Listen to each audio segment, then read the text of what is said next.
It is the Riot Podcast, the Monday, June 5th edition. I just saw a story about, some celebrities, they make you sign NDAs before you're even allowed to kiss. Like a non-disclosure. Yes, that's right. That's what that stands for. Agreement, Non-disclosure right? agreement. You won't tell anybody you kissed whoever the celebrity is. So, like... Would you ever do that? That's so tough because I'm not good at keeping secrets. Oh, yeah? Like, I feel like you do I'd break have it. a popular podcast and morning show. Like, how am I... Let's say, depending on the person, let's say that I, kiss Margot Robbie. Ana de Armas. Whatever it is. How am I going to keep that a secret? How are you not going to talk about that? Like, I'm for sure going to tell somebody. You know, if they're like, you can't tell anyone.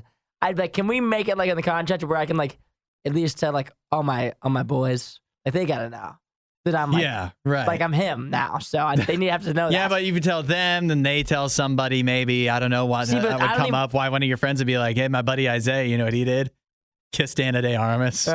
He kissed Margot Robbie. That'd be a weird story for them to relay to other people. But at the same time, word might get out though. Like if I kiss, if I were to kiss or whatever, like a famous celebrity. Yeah. Like if I can't tell anybody about it, is it even worth it? You know? Yeah. I guess it depends the circumstances. Yeah, exactly. So for me personally, would I sign it? I would. I would fight it. I would fight it for a while. Court, I would just ask her. I'd be like, can we please not do this? Please think of this where this you take me. If you just let me just tell everybody, I'll just go to MTV or whatever. Do you think for you, if you got popular enough, even now it would clearly be a red flag. It'd be clearly a red flag for you to have an NDA that you asked a gal to sign at any point. But at some point, if you, how famous would you have to be to where you would consider it? You'd have to be ridiculously famous. Because nobody realistically, even even big celebrities, people don't really care that much. You have to be you really got to be huge. Yeah. For people to really care enough to have that you should sign an NDA. So I'm thinking you got to be a household name. Here's you're signing that. Yeah. Here's the other thought I had is at what juncture, at what point in the dating process would be the right time for that celebrity to whip out the NDA? Because you can't whip it out just before. You can't send it in the before we meet up on the date, you send it through Tinder or whatever. You can't do it that way. That's weird, too. But if you wait too long and then things are starting to get hot and steamy and you're like, actually, wait a second. Yeah. Let me line up this paper. I feel like nothing would really kill the romance. The vibe like that, huh? Quicker than whipping out an NDA. So, I don't know. I think maybe oh, man, that's such an awkward conversation. But I guess the person, depending on how, what the thing is, though. If you actually need one, if you're that famous, then whoever the person is that's going out with you is going to realize that it's not that weird. But the thing will be, if you're not that famous, and it seems kind of odd for you to be putting one out there, that could really kill the mood. They'd be like, who are you? Who do you think you are? But if I'm if I was hanging out with Margot Robbie and she told me, she was like, hey, you need to sign this, I'd be like, you know what, I get it. You know what? I get it. At any point, they could tell you, it might not even be common, but if they just told you, this is just what happens when you're a celebrity, you just roll I'd be like, yeah, sure. Yeah. Because that makes sense. That I get it. I mean, makes sense. Local radio DJ. I mean, I'm very, very familiar with the whole celebrity life thing. Yes, I mean, I'm very familiar with the whole NDA thing. So, yeah, for me personally, I would sign it. Yeah. Okay. Coming up in the show today, we have people relaying the most impressive stats about their lives. Also, a new ice cream alternative.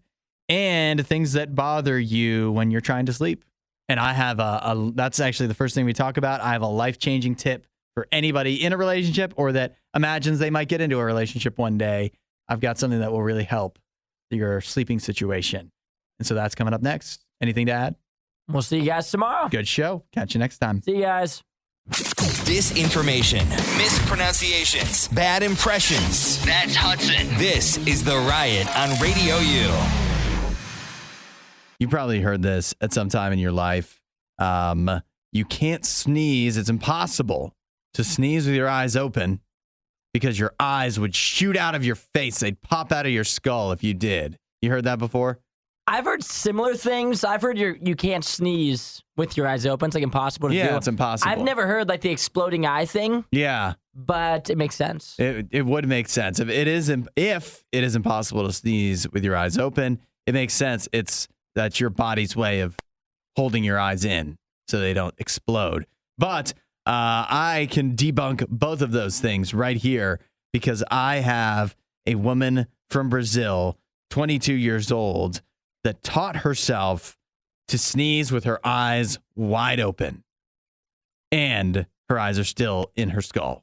I have video proof that she can do it. I wonder how many times you have to sneeze Yeah. to be able to master a skill at the same time as sneezing. Yeah. I think you must have to practice it. A lot. I imagine she had to practice, as in not just like every time you feel a sneeze coming on, hold on, but you have to make yourself sneeze over and over again. Can you do that? Can you make yourself sneeze? Do you know a strategy to make yourself sneeze? The only way I can make myself sneeze is if I was inside and I stepped outside and I stared at the sun. Oh, yeah. Because they say like you're allergic to the sun or whatever. That would be the only way that I could do it. But this girl is like putting some up her nose, like a Q-tip up her nose. Yeah, I know this too. Over and over again. If you've got like, if you stick something far enough up there, I imagine, or sometimes if you got hairs in your nose, right? Yes, I'm familiar with that. Yeah. So sometimes if you start plucking those, that'll make you sneeze? it makes me sneeze. What? Yeah. Mine's So like, not that's my if I'm strategy. plucking them. If I'm plucking hairs in my nose, I'm like crying, not sneezing. Yeah. Because it's one of the most painful places that you can It does. pluck. It's horrible. Yeah, it's terrible. It's horrible, but it's necessary. But back to this lady. So she taught herself to sneeze with her eyes open. I do imagine it took a lot of practice for her to do Determination. this. But she had a reason. She wasn't just doing this for the TikTok to be a TikTok viral sensation or anything like that. She was doing this for a very practical reason because she is irrationally afraid of sneezing while driving. Yes. Which I am also afraid of. Heard of that, yeah. Yeah. And so she taught herself to sneeze with her eyes open so that she could keep on driving with her eyes open, even if she had to sneeze. See, I'm a loud sneezer. Okay. I'm a pretty aggressive sneezer. Yeah. But whenever That's good. It commands attention. Yes, it does. And whenever I've sneezed while driving, hasn't caused me any issues yet. Yeah. Neither for me, but it is. And it's not like you ever see news stories that are like, man sneezes. yeah, a couple dies in fatal crash caused by sneeze. Yeah. But it still worries me. It's still because that's a moment of time. You know, if it's bad to look down at your phone and they say like you can drive 60 feet or something. I mean, I don't know, whatever it is. Whatever the statistic is, yeah. However many feet you drive, if you look down at your phone for just 1 second, how many feet do you drive when you're sneezing? See, the thing I would be afraid of, and this has happened to me before, is have you ever had like a sneezing fit? Oh, yeah. You get into start sneezing in series. sneezing fit just over and over again. If you do that while driving, then you are in serious danger. If you do that just sitting down in your home, I mean, it's one of the worst things to go through Miserable. ever. It's terrible. My brother, like last time I was with my brother, he went through it, and I was sitting there. I was like, that looks terrible. That just looks awful. And if you were driving while that was happening, then you would be in serious danger. Yeah. So, but not if you're this lady from Brazil who actually now She's lives good. in Richmond, Virginia. So she can, I mean, it just shows, I don't know if she has a strategy, but it shows that it can be done. You just start making yourself sneeze. Practice makes perfect. Eventually, does. you can sneeze with your eyes open. If you set your mind to it, If you you can do, do anything. you can accomplish anything. You won't hear a show like this anywhere else. And that's probably for the best. The Worst of the Riot. Radio U. Text in, what is the top thing that somebody can do to disrupt your sleep? What is it for you, Isaiah? The top thing that seems to wake you up, somebody else doing it. See, that's a good question. I think I am a very big covers person.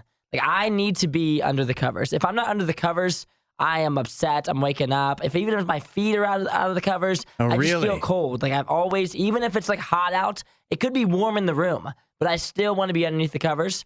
And so if I was sleeping next to somebody who was constantly pulling the covers off of me, that would wake me up every single time. If a single like inch of my body touches that like fresh air, then I'm waking up. Interesting. I have to be under the covers. Well, you're not alone.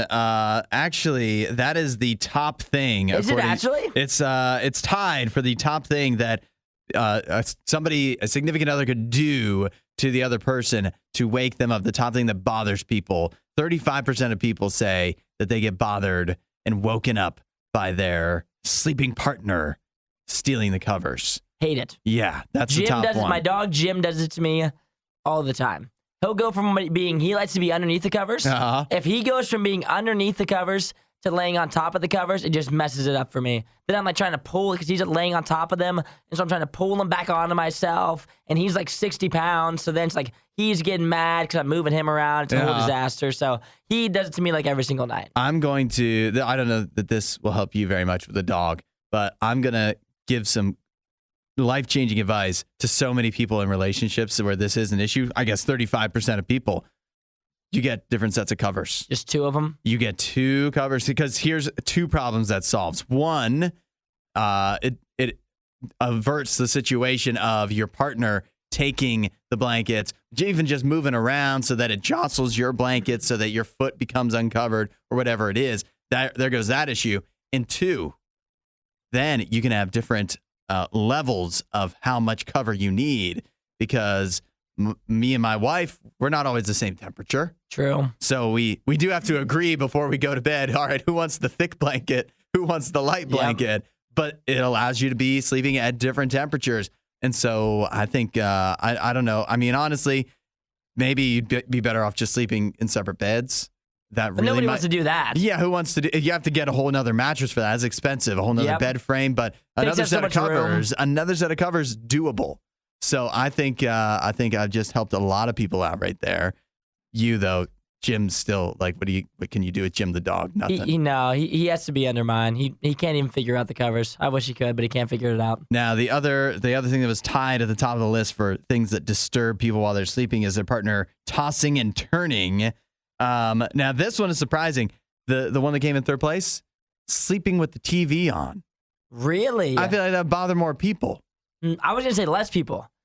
So I feel like once you're asleep, the TV's not gonna bother you. I don't know about that. Wakes you up. Yeah. Depending on the show. It could. When you wake up at 3 a.m., there's a murder mystery on. You're not going back to bed after that. That's right. And what are they going to... They're not watching it with headphones. Nope. So do you ever have this happen when you fall asleep with a TV on and the TV gets into your dreams? I've had that happen a couple times. That could be problematic. When you look up and then you watch a little bit of the show. Partner's doing that. So yeah, I don't mind the TV being on because once I'm asleep, I'm asleep. But I do sleep in complete darkness. I don't sleep with the TV on at night. I got one more question for you. Yes. Did you ever sleep with like a stuffed animal or, special blanket, anything like that? Nothing like that. Even like growing up as a child, I didn't really have like a blankie or like a stuffed animal or anything like that. 52% of people say yes to that. They still have it? Not still. Not 52% of adults have it now. I know people who still have like childhood things that they sleep with still as adults. And so like some of my friends, my roommate. Does that bother you? You mock him for it? He has this little like tiny like blankie that is in his bedroom, and it kind of creeps me out. I'm like, get that thing away from me. Is he had it since he was a kid? Since he was a baby. How often do you wash that? I don't know. It's like so delicate and frail. I think if you put it through the wash, it would just disintegrate because it's like this tiny little blanket. And for me, not for me. And then you have to have a backup delicate, frail blanket in case that delicate, frail blanket goes missing or rips out. Because he'll never be able to sleep again. Yeah, that's right. And you can't have that. The only thing Isaiah loves more than the riot is himself. Someone who probably still lives with his mother and hates himself. You're listening to The Riot on RadioU. I got a little warning here from the United States government, specifically the Consumer Financial Protection Bureau. You're a consumer. You want your finances protected, right? Protect me. Protect me. All right. Here's what they're warning. They are warning you as a Venmo, Cash App, or PayPal user not to store your money in those apps. I've heard of this before. You've heard this? I've heard people say you're not supposed to keep money in your Venmo wallet. Okay. I don't know why, but people would say that. You should transfer it to your bank. Would you like to know the reason why then? I would love to know. Do you store money in your Venmo wallet? No. I try to transfer it out quick because people have said don't keep it in there. Yeah. I think it's like someone's going to steal it or something. I don't know. Those people are wise. The reason that the Consumer Financial Protection Bureau is telling you not to store this money in your app long term is because you might remember recently there was a few banks over like Silicon Valley Bank was one of them. It made big headlines where the banks kind of shuttered down out of nowhere. There was kind of run on the banks, and then people weren't able to withdraw their money. Yes. Any institution can be susceptible to that. And so the Consumer Financial Protection Bureau is indicating that if you leave your money, and so they're talking like if somebody Venmos you $10, that's one thing. That what they don't want is you build up all of the Venmos that you get over time, and then you have a bunch of money sitting in there. And then if it's enough money, one day you may not be able to get it out if something happens to Venmo.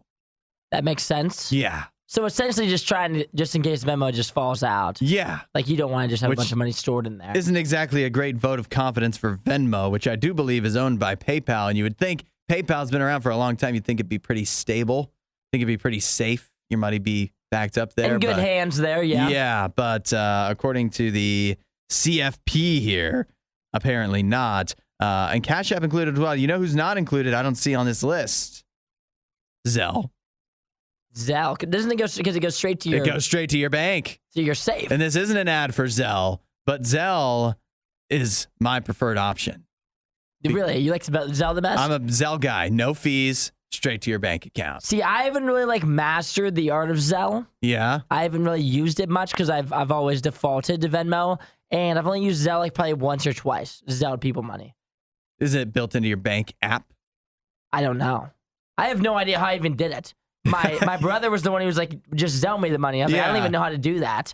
And he's like, just send it to my phone number. I was like, okay, I guess I can try. And I did it and it worked. Uh-huh. But for me, I don't know how it works. I think I set it up. I think I did set it up on my bank account's app. Yeah, I think I have it set up now. Yeah, you know what's on your bank account apps? Cash App, Venmo. Mm-hmm. See, I don't use Cash App. I'm a big Zelle proponent. Yeah. Big Zelle guy. And you think about, I know when it was like Scottsdale, it was you sending all the money. Yes. But think about all the times other people have sent you money and all the fees, all that percentage that's been scraped off the top by Venmo. See, so like when all that money that could be in your wallet. See, is there actually fees though? Yeah. What do you mean there's fees? When you withdraw from Venmo, there's always a fee. Yeah, if you do it instantly. But if you wait 3 to 5 business days, there's no fee. Who has time for that? Yeah, exactly. Let me tell you this much: if you're one of the people that instantly are trying to transfer your money from Venmo into your bank account, you need money too bad, and you shouldn't be getting Venmos. You should not be getting Venmos. If you're doing the instant transfer, that's the worst thing you could possibly do. You think Just so? wait 3 to 5 business days. Yeah. 3 to 5 business. That could be a whole week. Yeah, exactly. If you need the $20 and someone just Venmoed you that bad, I think you need to get another job. Well, if you can wait for it that long, why do you even need them to Venmo it to you? Well, you need it. You need it at some point. It's nice to get it. Like maybe it's a little distributed down the line. I love when it comes down like 5 days later because then I get like a $40 Venmo. I'm like, oh my gosh, I forgot about this. It's like a little gift. Clearly, you've never seen the J.G. Wentworth commercials. It's my money and I need it now. It's my money and I need it now. Yeah, Venmo is not. Venmo is like, if you want it now, you can have it now for a $3.99 fee. Find more Riot content online. Riot.radiou.com. What is the number one rule of a wedding as a guest? Don't embarrass yourself. Don't embarrass yourself. I think don't cause trouble. Don't ruin the wedding. There's many rules, I guess. I would say the number one is don't be ridiculous. I think don't be an idiot. That's a good rule. All of those rules fall under the number one rule. They are branches off of the tree that is the golden rule of the wedding, which is don't steal the spotlight from the bride, right? Yeah, like what I just said. Yes, I agree. Yeah, if you're making a fool of yourself, if you're being an idiot. Yep. Embarrassing yourself, then that's taking away attention that the bride could be having. And so you don't want to do that. So let me ask you this. Does it take attention away from the bride if you show up to a wedding dressed as Captain Jack Sparrow from Pirates of the Caribbean? I think if you show up to a wedding in a costume, that is going to be taking away some memorable moments from the bride. That it seems that if I had to guess, if I had to go out on a limb and say, if you come in a costume to a wedding, you are being an idiot. If there's one thing you could wear to outshine, to take away the spotlight from the bride and her beautiful dress and all that good nonsense, it's dressing up as an actual pirate. And that is what I have a guy doing here. We have a bride complaining on Reddit where she got upset because, now granted, this is the reasoning why she thinks the brother showed up in a pirate costume for the wedding, because it's on a yacht. She was having the wedding on a yacht. Sounds nice. It's kind of funny. Yeah. It is kind of funny. It's a good joke. It's wrong. It'd be funny if it was any other thing that wasn't her wedding. Yeah, it's wrong, but I get it. Like, I get it. But she was upset because she felt like she was put in the bride in the situation, put in an uncomfortable situation because it's her brother, but nobody else, because the family knows that, or at least perceives that the brother is too sensitive. So nobody wanted to talk to him about it. Come on. Nobody had the bones He's a big boy to go over there and tell him, hey, you can't be dressed up as a pirate for your sister's wedding. And she feels he wouldn't have done this to any of she has other sisters. He wouldn't have done that to their weddings. She feels that if she pulled a similar stunt at his wedding, he would have been upset.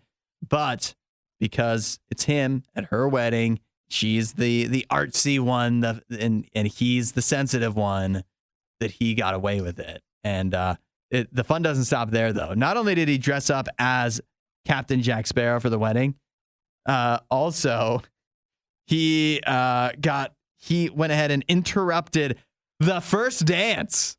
That's a big deal. So that he could twirl her around the dance floor against her will. So this dude was just seeking attention. I mean, this is attention seeking on 10.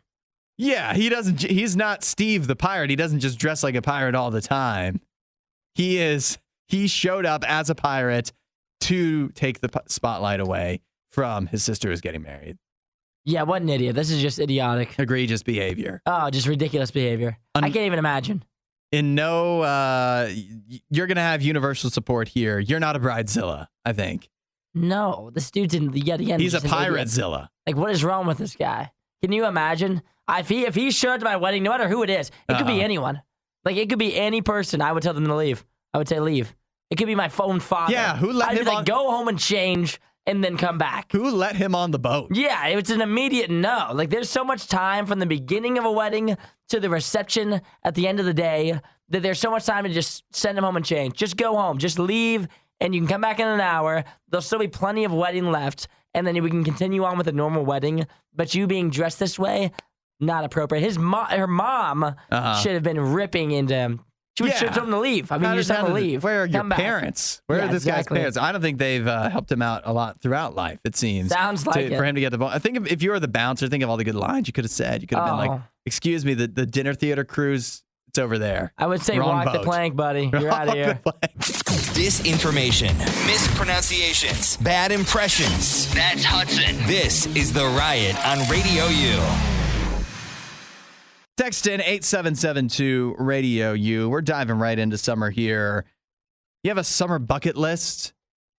I always have a summer bucket list. Every summer you come up with a bucket list? When do you do that? Just like things. I'm a big goal setter. Yeah. And so I set a bunch of goals at the beginning of the new year of things that I wanted to accomplish over the course of the year, whether it's like saving money or like how much money I want to save by the end of the year or places I want to go, or things I want to get done by this year, accomplishments. And so now as I go into the summertime, I try to set a couple goals of things that I want to do, because if you don't set goals, you'll just never do them. That is fair to say. So what's on your summer bucket list? See, I don't know if it's a bucket list, more of like what I'm going to do this summer. Because I have like plans of places I'm going to go. Yeah. But that's not a bucket list. It's not like right now it's just an itinerary. Yeah, exactly. Because right now I'm not like, oh, fingers crossed I go to Las Vegas this summer. Yeah. Like, how's that going to happen if I don't plan it, you know? Like, like for any kind of travel things, you can't have a summer bucket list of travel places. Like, what are you doing? Wishing it on a genie bottle? Hoping that like someone just buys you a flight? Like, you can't just make a summer bucket list. So. Yeah, that's true, actually. No, so what if the summer bucket list is less... What if it's less just, oh, these are your travel plans, but more of, here's something like, ooh, I'd really like to get a kiss. So, you know, like, yeah, like that kind of stuff. Yeah, I mean, that's fair too. You ever put that on? See, none of that's on there for this summer. Like, what am I going to put on there? Get a girlfriend? Nobody wants a girlfriend in the summer. No way. Dude, we talked about this, summer fling. You have a summer fling on your bucket list? Not something that I need right now. I feel like I'm a busy guy. So for me personally, I would rather, like, for me, if I were to set a summer bucket list up, I would lean more into like activities to do. Okay. So like maybe I'm going to go try to get to the beach one time this summer. Yeah, of course. Maybe I'm going to try to go to the pool every Saturday, which so far I've hit. hit every Saturday. Wow. Or like maybe like something. You can't think of it. You don't think there's going to be one Saturday where something better than the pool comes up? Well, I think maybe not every Saturday. I think like the pool is a good fallback. Oh no, the pool is. But sometimes there's other better options. The main go-to. At least like when I go to the pool, it's always a fun time. Yeah. So the pool at least once every weekend. Sure. I would say I won't limit it to just Saturdays because Sunday pool days are good too. That's a good pool day. Or Friday evening pool days. Sometimes you can get. You can even have a good pool day during the week. Yeah. Especially with us getting off so early. Yes. And like another thing too is like maybe spending more time with the fam, hanging out with the fam. That's always a good one on too. Your list? Yeah, spending more time with the fam out in the summertime, hanging out on the patio, grilling out and stuff like that. So for me, there's something like that I have set to do. They're like fun things for the summer. Because like a fun summer bucket list is like hard to make because there's just so many opportunities to just fall into your lap. Yeah. But I know there's some things that people want to do. More of like things I want to accomplish, like taking Jim to the dog park. I want to take him like to the dog park like once a week or so at least. Try to take him on more walks when it's nice outside. Things like that are more of my summer bucket list. I'll be honest with you. I've never thought about a summer bucket list before. We should make one for you. Should we? Need one. I don't think I've ever had a summer bucket list. I think I do have, and this is something that comes up every year, is that I always have a goal every summer to have, or at least, from Memorial Day on, to have a vacation that doesn't involve the rest of my family in some way. Yeah. That's always a good thing to do. I love mom and dad and brothers and in-laws and all that, but, I like to also not include them in every vacation I ever take. See, I think you need a summer bucket list where I don't need it as much because fun things just fall into my lap. Yeah. Where I feel like you need to plan them out more. I do fun things. I know, I'm not saying that you don't. I do a lot of pool stuff. Yeah, I'm not saying that you don't. I think that you should plan it out better. You think I need to plan? I think you need to plan it. What do I need to plan? I don't know. You just make need to some plans for me. I'll make you a list. If I'm you a want big planner. Yeah, I think you should. I think you should make some more because, like, I never have trouble going on vacation and traveling and stuff over the summer. You need to plan it out better. Yeah. Well, you know why? Because you're one person. Precisely. And I am married. Two have become one. I just fly through the wind. Yeah. I just on the weekends, if I want to go, I'll just go. For you, it's more of a hassle because you guys have to get like 2 flights, 2 tickets. 2 hotel, like or 2 rooms, or we have to agree on stuff. Yes, we agree to go in places. If I want to do something, I can just do it. Yeah. Where you can't, which is a big difference. Yeah, that's one of the drawbacks. We're not sure who behaves worse, the Riot or their dogs. I don't even know how to behave like a real human being. The Riot, Radio U. Potatoes. They're good for just about anything, right? Yes. So if I told you potato ice cream, your reaction? That doesn't sound great. Potato. What do you picture when I say potato ice cream? Thick. Creamy. That's the first word. Those aren't bad adjectives. I feel like it would be like the taste could be similar. But just not as good. Kind of like earthy. Okay. Maybe earthy ice cream. Yeah. Which yet again for me, I prefer just the regular kind. If you think back to last week, there was a trend that was going viral on TikTok, and we talked about it on the show of making an ice cream sandwich with potatoes, with hash browns from McDonald's. That sounds good. I don't know if this sounds as good. It's being presented as a possible vegan alternative to ice cream, where the ice cream is made instead of with milk or cream or whatever. It'd be made with potatoes, rapeseed oil. How have we not changed the name of that in 2023? And a vegetable protein emulsion. I think this is one of those times in your life. If you choose to be a vegan, there's certain things that you just don't get to indulge in. I'm sorry. That's like a part of it. If you want to save the animals that bad, ice cream, you're done. Like, it's out. Sorry. There's just never going to be. Are you going to take a stand or not? Like, what are we choosing here? Are you going to be vegan or not? Yeah. If great ice cream could be made out of potatoes, I see your argument that why would we have not already made this? Yeah. And why wouldn't everybody be eating it? But I don't know. I mean, it's a possibility because when I think of potatoes, I struggle to think of things the potatoes haven't made better. There's so many instances. But I don't want to do this whole thing of like a vegan person telling me, oh, no, it tastes I'm telling you, it's probably better. It's better than the actual ice cream. The potato ice cream is actually better, and it's healthier for you, too. And you can save the cows the hassle. And I'm going to tell you this right now. I just don't believe you. You don't believe it. I no just matter don't what, believe huh? it. No matter how many times you tell me, you could say, no, I like it better. You're just convincing yourself of that. Like, there's no way. There's not a chance in the world that it tastes better than the old milk kind. Well, I'm convinced of that 100%. Well, we've got, it's a company called Veg of Lund, it looks like. It is a Swedish-based company. They filed a patent. They actually received patent approval for proprietary potato-based ice cream that they're going to start putting out. And if you're getting a patent on a food in 2023, like think of all the years people have had to figure things out. If you're able to get a patent on it, that means yet again, it might not be meant to be. I'm thinking at this point, people just didn't want to make it. Maybe not, but people could have said the same thing about potato bread when they were making that.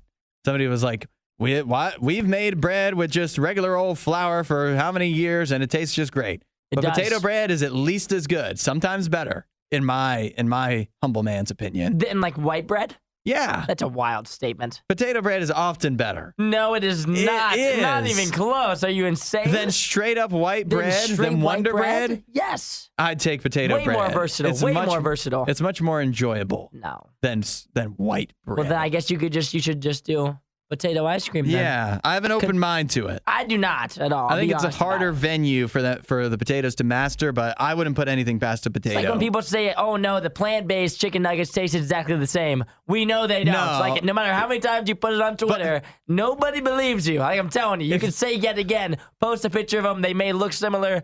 When you bite into that thing, like there's no way. If I did a blind taste test, I am getting that 10 times out of 10. If they made a potato-based chicken nugget, though, I think that'd be good.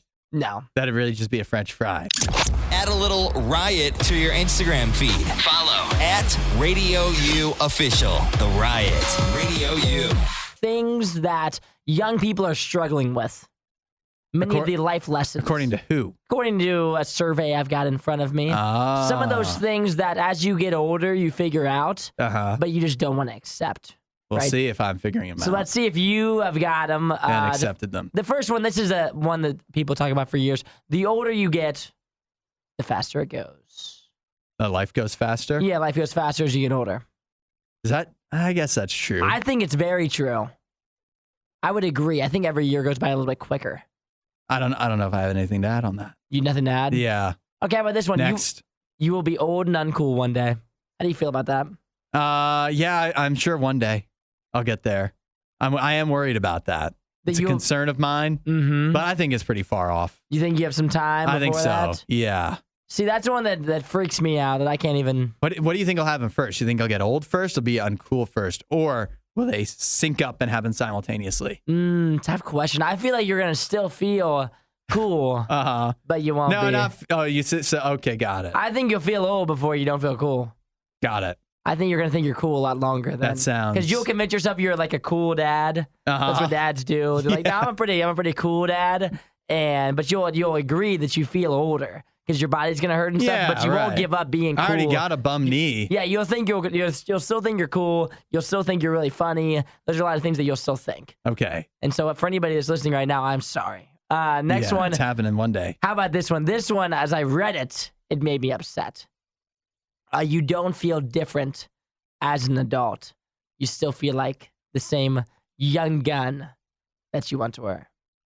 So you're saying, let me think about this. Soak that for a second. Yeah, feel that in. That's so that you don't feel different as an adult. Like even when you're 50 years old, you'll still feel like your 21-year-old self. In what way? I don't know. So, let me read what they say. Everyone claims that your beliefs and values will change as you get older. But that's not always the case. Take pride in knowing your morals and don't change them to conform. Oh, so your thought process isn't going to change as you get older. You're not. You're still gonna be the same person. Yeah. Maybe. I think that happens at least for me. It happened early in adulthood where I changed a lot of the way I thought, and then now like it hasn't changed all that much. Maybe it incrementally changes over time, but yeah, not a big difference. How about this one? Everything you do as a teen will be cringe to your children. Everything what? You do as a teen. Oh yeah. As a child. Yeah. As a high schooler, as a college kid, will be cringe to your children. No matter how good you think you look in that photo, they're going to be like, what the heck are you wearing? Yeah. Which is wild. There's people from they grew up in the 60s and 70s and whatever, 80s. The 80s look ridiculous now. Yeah, but some of it looked cool, though. I can give it to him. Like, I was like, okay, it looks cool. Like, it looks, like, different. I don't think it looks cringe, but some of the stuff they were doing did. Yeah, but think about it, particularly for people who grew up in the 90s, all the bright colors and nonsense, they're going to look ridiculous to their children. Oh, yeah. Yeah, for sure, when their children are teenagers. I'll give you one more. Things don't happen overnight. How's that one treat you? I think I learned that a long time ago. You have to be an adult to learn that? Yeah, you have to be an adult. It says that these are things that young people are struggling to learn. So clearly, if you've already learned it, then you're head on track. Yeah, I think that one I got. The other ones, the other ones, I'm not sure. I guess I accept the fact that I'll be old and uncool one day. The other ones, I guess I'll take your word for it. Yeah, they all. The other ones, I'm not with any of them. I don't like any of them. I've learned a lot here. I don't like any of them. I've learned a lot. These are tough lessons, and I don't know if I want to accept them all. Find more Riot content online. riot.radiou.com. What is the most impressive stat about your life? Something you can think of. Obviously, stats huge in sports. 62 home runs in a season or whatever, baseball. But what about life stats? Just like your day-to-day life. Yeah. What's you trotting around? If you had a baseball card, remember those? What would be on that thing? Yeah, what would the stat be on there for you in your life? You're thinking are you thinking maybe lifelong statistic? It could be that. Or are you thinking more of like a one-sitting statistic? You think a one-timer? Yeah. Maybe a couple of days consecutive, A couple that jump to mind would be like if you've been to a lot of states. Ooh, that's a good idea. A lot of countries. That's like a lifetime thing if you've just done a lot of traveling. Yes. Or something that would be, or like how many wings you could eat in a sitting. Because two of my most impressive stats are both eating stats. Okay, you've been eating ones. Got it. I'm far from a professional eater, but I still think it's a couple of my stats. How impressive are they? They're impressive enough to share, you would say? I think so. Or maybe the rest of my life is not very impressive is also a possibility. Or think about this. How about this one? If you could estimate how many hours you spent doing a certain task, a certain job, that type of thing. I agree with that. If you find yourself doing something a lot, yeah, or maybe a very, very small amount too. It could be I thought about one for myself was one of the most impressive things I ever did, which I don't even know if this is impressive or just stupid. Probably just stupid. I went 3 days with only sleeping an hour. That's a pretty impressive stat. So that was that. It was a hard 3 days. Yeah, that sounds pretty miserable, actually. I went about 72 hours, and I slept for about an hour and a half. And was still cooking, too. I was still cooking on all cylinders. Yeah. Somehow. I was kind of delusional. So you think, anyways. Yeah, I feel like I was delusional, but maybe not. But that's an impressive stat for me, or unimpressive, I don't know. Could go either way. All right. Well, I don't know if I can... I think I can top that with some of mine. I don't know if they're going to be impressive or just sad, though, but I also want to hear what other people have to say. So 8772 RadioU, text in a most impressive stat about your life. I'll just give you one real quick from me, and then we'll do a couple with everybody else's in a minute. But I've eaten 8 corn dogs in one sitting. How impressive is that? You mean to rate that on a scale of 1 to 10? Yeah, give that a rating. Of how many tests we're going to 8 corn dogs in one sitting. I wasn't expecting that. I didn't know what it was before we were going, and that really caught me off guard. 8 corn dogs in one sitting. I mean, that's impressive. I have never tried to eat a lot of corn dogs. Yeah, you've never seen how far you could go. I don't think I could get to 8, if I'm being frank. I think I probably could do 4, probably half that. So that's decently impressive.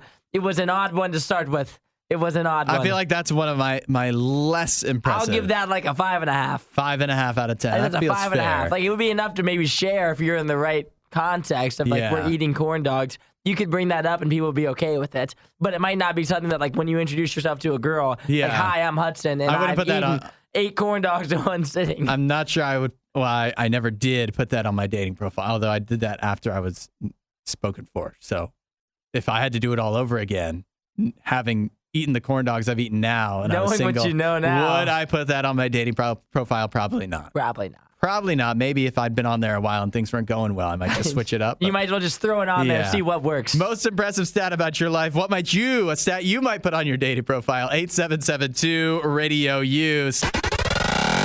You won't hear a show like this anywhere else. And that's probably for the best. The Worst of the Riot. RadioU. we're talking right now the most impressive life stats that you have. I gave out one of mine is I've eaten 8 corn dogs in one sitting, and I feel that pales in comparison. See how that stacks up to some of these other ones we've gotten people texting in. Jeremy texted in. He says he's been to 16 countries and counting. 16? Yeah. That's a lot of countries. He actually says he had to quit his job as a zookeeper because it doesn't pay enough to support his traveling ambitions. His traveling hobby is an expensive one. Yeah. I mean, 16 countries is pretty good. Yeah. I would love for someone to text in and top it. Yeah. Do we have anybody who's even more well-traveled than Jeremy? But that's more impressive than my 8 corn dogs, to be sure. Yes, that definitely ranks higher than your 8 corn dogs. What about Tim, who says he's been to 117 minor league baseball games? No, 170 minor league baseball games. That ranks higher. For one single team. Forget about probably the other games he's been to. Yeah, that ranks higher than the 8 corn dogs as well. Because if I had to guess, over the course of those 170 games, he's probably eaten an unreal amount of hot dogs that might even be a more impressive stat. They might even do dime a dog. Exactly. Yeah, That's what I'm thinking. So maybe his consumption of hot dogs in a year going to that many games, I'm assuming it's a high number. What about Aurora? She says she has a 1,219-day streak on Duolingo, the language you're learning app. That's over 3 years. That's like close to 4. That's pretty impressive. Yeah, that's. I mean, you must have learned multiple languages in that time. I would hope. Hopefully, I would think. Or maybe she has one really, really well nailed down. She's so good at German right now. Yes. Lisa says she's seen the band Hanson.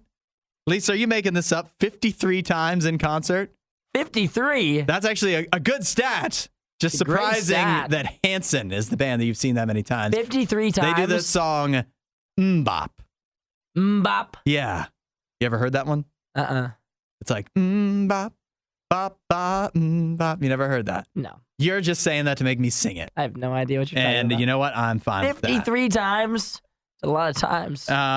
Let's see. Dee says that she read over 1,000 books while she was in middle school. For the course of middle school for me at least was 3 years. That's what, like 333 books a year at least. That's really impressive. How long were the books? That's what I'm starting to think. Yeah. Like when we break it down statistically. Like how many pages? What's a word count on those? I'm thinking they had to be at least 100 pagers to count. Yeah. We're counting 100 pagers only. But, I mean, you know what, though? It's still an impressive stat, however long the books are. She said she was grounded a lot. So, wow. You know what? That makes sense. If you're just sitting in your room all day, you turn into a big book reader. Yeah. Here's another one I had. I spent, in 2022, 47 days and 5 hours listening to podcasts. 47 days and 5. That's pretty impressive. Yeah. That's a lot of time. I don't know if that's impressive or unimpressive. Yeah, is it sad?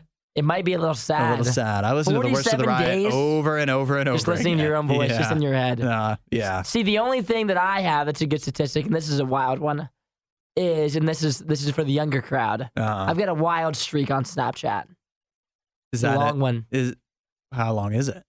It's 1,870 days of me and my best friend sending at least one photo to each other. Over 5 years. That we've sent at least one photo to each other. I've sent at least one photo, and he has back every single day for 1,870 days. So that's a long one. And one day that's going to come to an end, and it's going to be really sad. That is, I'm amazed by that. It's great that you have that kind of relationship with somebody. Yeah, we are. I mean, being friends for that long without falling out, at least, that's impressive on its own. That's impressive. I got one more. Max says, and I'm sure there's something he's leaving out here, or maybe not. He says he's worked for the Joint Chiefs of Staff, the Secretary of Defense, and the President. Is he allowed to share that? Yeah, right? Are we allowed to know this? I mean, it's impressive. Again, maybe there's something we're missing. We're not sure who behaves worse, the Riot or their dogs. I don't even know how to behave like a real human being. The Riot, RadioU. If you're out traveling, doing some plane trips this summer, one thing you'll quickly be reminded of is how uncomfortable plane seats are. But I may have a solution. Introducing the True Rest, a way for you to actually be able to get some sleep on a plane comfortably. All you need to do with this True Rest is about $165, and it is an apparatus that you wedge between your legs on the seat between your two legs, and then, but it extends out so that you can lean your face on a pillow. Kind of picture if you're on a massage table. There's that hole that your face sticks through. Similar. It's basically like that, except it's kind of more vertical, and you stick it between your legs, so you have a face pillow, but you can still breathe. See, there's a bunch of these that have come out, and I've seen a lot of these. Yeah? My brother's... You ever seen them in the wild? Yeah, my brother's fiance has one, but hers is a blow-up one. But blow up? She pulls it out. It looks wild. She pulls it out during the flight, and she just sits there and blows it up real quick. Uh-huh. And then she puts her arms through it, and she can just it's like a huge pillow that just rests in her lap essentially. Uh-huh. But it looks super comfortable because you're just resting forward. You can immediately fall asleep in that. But there's a bunch of different ones of these. What are the looks that she gets from other passengers? Ridiculous when she looks. Bumps that thing out. Oh, hilarious looks. It looks like she's pulling out a raft that she's about to lay down on. Uh-huh. It looks hilarious. But it can be used as a flotation device in the event of a disaster, besides being functional as a comfortable pillow. Yeah. Have you ever had one of the little neck things? Yeah. See, I've never used one of those. I've had those. I didn't find them that helpful. See, when I always look jealous whenever somebody has one. Mm-hmm. I've never used one before, and I just look at them resting their head back, and it just looks so much more comfortable than I am. And I've always been jealous of people who had those because it looks so much more comfy. Yeah, I don't think they actually add that much to the experience. I think it can be beneficial because then you may be less likely to lean over on a stranger beside you if you've got that. If you happen to fall asleep with that on. As opposed to without, you just, you're going to wind up leaning in one direction. Have you ever found yourself leaning? No. You've never had head on shoulder of a stranger? No, I have not. Although I often find myself sitting beside strangers on planes, that usually makes me, one, either less likely to fall asleep, or two, very conscious of making sure that I'm not going to be leaning on them because that's an awkward situation. It's just one of those things you got to read the room on, right? Yeah. I mean, I feel like what's wild is, but in reality, you're on a flight with somebody for 3 hours. I think you can just ask. You mind if I put my head on your shoulder? Yeah. That'd be a wild thing to ask. Do you think it could be worked out where you mutually lean on each other? That's where, when I'm on a flight, I was flying down to Scottsdale with my brother, and it's automatic. I'm going to lean my head on his shoulder. There's no way I'm not going to. I was sitting in the middle seat. I'm like, Jaden, I'm leaning on your shoulder. That's what I'm going to do the whole time. No questions asked. I think it kind of depends. I think if they're also going to be sleeping on the plane, then I think leaning on them should be able to be worked out because, what is it going to bother them? Exactly. But if they're going to be awake, they might want to be moving their arms. They're watching a movie. Yeah. I'm not going to be just the sleeping guy next to you. Yeah. But if you want to sleep too, we can hold heads together. We can top of heads. You could do that. Touch or heads. You could buy the True Rest for $165 and lean forward. $165? Yeah. That's expensive for this little machine thing. Seems like, I don't know, 100. But it doesn't look all that portable though. But if you have it forever though, it could be worth it in the long run. It could be a good investment if it's comfy enough. All the sleep you'd get on a plane might be worth it. You just heard the worst of the worst. We'd give you the best of the best, but we'd have to find that. As soon as we do, you'll be the first to know.